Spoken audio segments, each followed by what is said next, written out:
Today's Bible study is on the wicked and adulterous generation. Now, the generation that crucified Christ, he calls them a wicked and adulterous generation. And of course, this wasn't all of them, but different generations are different. And the generation that he came to was a particularly wicked generation, an adulterous, he calls them. And that, even that word adulterous, it's interesting how the meaning of that and why he would call them that. And one of the reasons that he calls them a wicked and adulterous generation is because they didn't have faith. They didn't believe. They would believe if he played their game, if he showed them the miracles and the signs that they wanted to see. But they had no faith and understanding and appreciation for the knowledge of Scriptures, which was the foundation, the testimony that showed who he was. He came through the testimony of the Scriptures, in the testimony of the Scriptures, of the prophets, of the law, of Moses. They all spoke of him, but the wicked generation, all they wanted were signs. All they liked were miracles. They had no stability. They had no fidelity to God and to the Scriptures and to wisdom and knowledge. It was all superficial. Demanding a sign, that when you demand a sign, that's the carnal mind working. That's not the spiritual person. The spiritual person believes, and through faith comes signs. God doesn't give people signs so that they believe. First they believe, and then comes the sign. In other words, faith comes first, and then comes the evidence. Why? Because it has to do with the heart.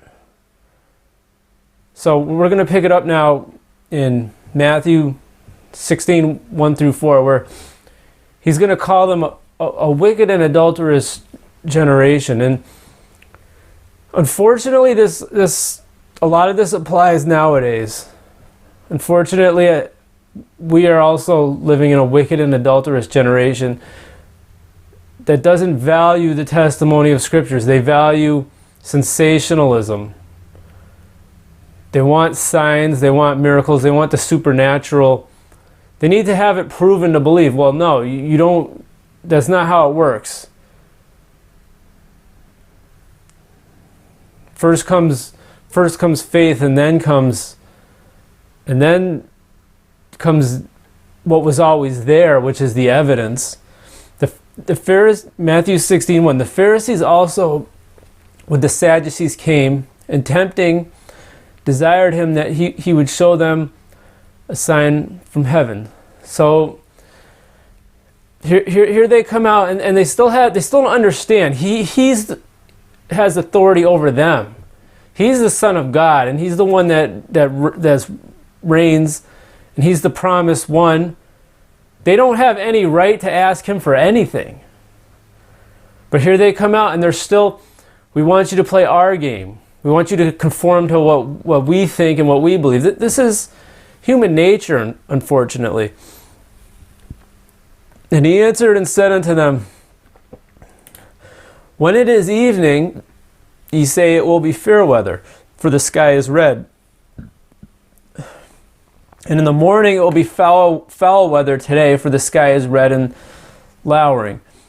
O ye hypocrites, you can discern the face of the sky, but can you not discern the signs of the times?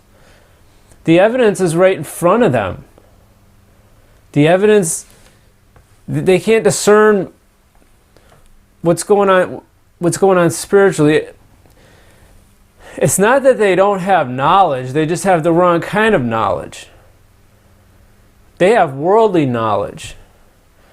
What he's talking about here, is the old saying, red sky at night, sailors delight. Red sky in the morning, sailors take warning. It's something along those lines that they didn't have weather reporters back then, so they could tell what the weather was going to be fairly good, living in the same area all their lives. They were smart enough to figure out what the weather was. So they had worldly knowledge. They don't have spiritual knowledge, though. They're carnally minded. Everything that they interact with, it's all through the senses. There's no deeper wisdom and knowledge and appreciation for the things of God. There's no sensitivity there. There's no sensitivity to the times. Because the evidence is just overwhelming. It's right in their faces, but instead they come into him and start demanding things. 16:4, a wicked and adulterous generation seeketh after a sign, and there shall be no sign given unto it but the sign of the prophet Jonas.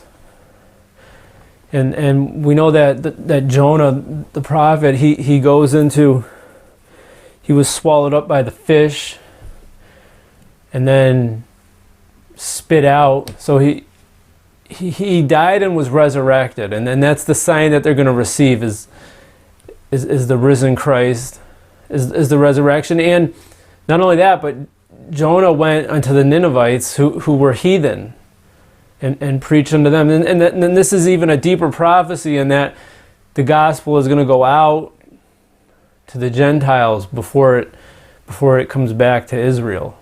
It's going to go in a circle somewhat, where it, as Paul says, there's a partial hardening until Israel returns. So the gospel will go out to the heathen because these ones, and of course the apostles believed and they were Israelites, but the nation as a whole is going to reject him. And this mindset, though, this demanding, this I'll believe if you do X, Y, and Z. That's not how it works, and because that's not how a heathen thinks. That's how a non-believer thinks. There's no willingness there to compromise. It's all you got to do it my way. God demands submission from us to him, and this is why he calls them adulterous, because it has to do with the adulterous woman who doesn't submit to her husband. Her husband isn't enough. She's got to go chasing after excitement elsewhere. And what the husband has provided is not enough. Of course, we have a perfect husband in God, and we do play that feminine role in that relationship, because we submit to him, we submit to his authority, we submit to his household, and we have to abide by his decisions, but he works to make us happy. That's the nature of the relationship. But the adulterous generation, the adulterous people, God isn't enough. His wisdom isn't enough. What he's provided isn't enough. It's always got to chase after this miracle and chase after this story and chase after this fable. But unfortunately, we're seeing that in the church a lot, that the wisdom of God isn't enough. We got to have something more. We got to have something outside of scriptures, or we got to set up our little revival, and then God's got to do a miracle to satisfy us. Well, it doesn't work like that. Maybe you're going to go through life and you're never going to see a miracle. But the evidence is right in front of your face, just like it was for these people, because God had performed so many miracles. Christ had already performed all kinds of miracles. They just weren't the miracles that they wanted. But the evidence was overwhelming. John 15:24. If I had not done among them the works which none other man did, they had not had sin. But now they have both seen and hated both me and my Father. This is Christ saying that he did works. He did miracles.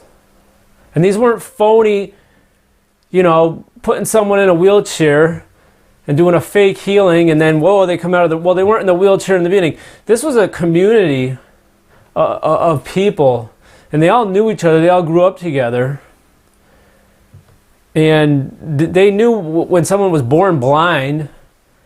They're not faking it. These people all knew each other, and the miracles were undeniable. The people, the priests and the Pharisees and Sadducees, they even reasoned among themselves that how can one who's not of God, maybe he's not saying what we want to hear, but he's doing these miracles. They knew that he did miracles. And that's the point. And where the works are, where that greater evidence is, there's greater accountability. So if you're wondering why God doesn't go around writing people letters, maybe because he cares enough about them that he doesn't want them to be accountable, because man's heart will deceive himself. It doesn't matter if you see a miracle. It really doesn't, because if you don't want to believe, if you don't have the substance and the love and the trust in God, you're going to fall away. And that's really what this is getting at. They didn't want to believe. John 6:28 through 29. And then said they unto him, this is again the non-believers of his people who rejected him and would later be responsible for the crucifixion. What shall we do that we might work the works of God?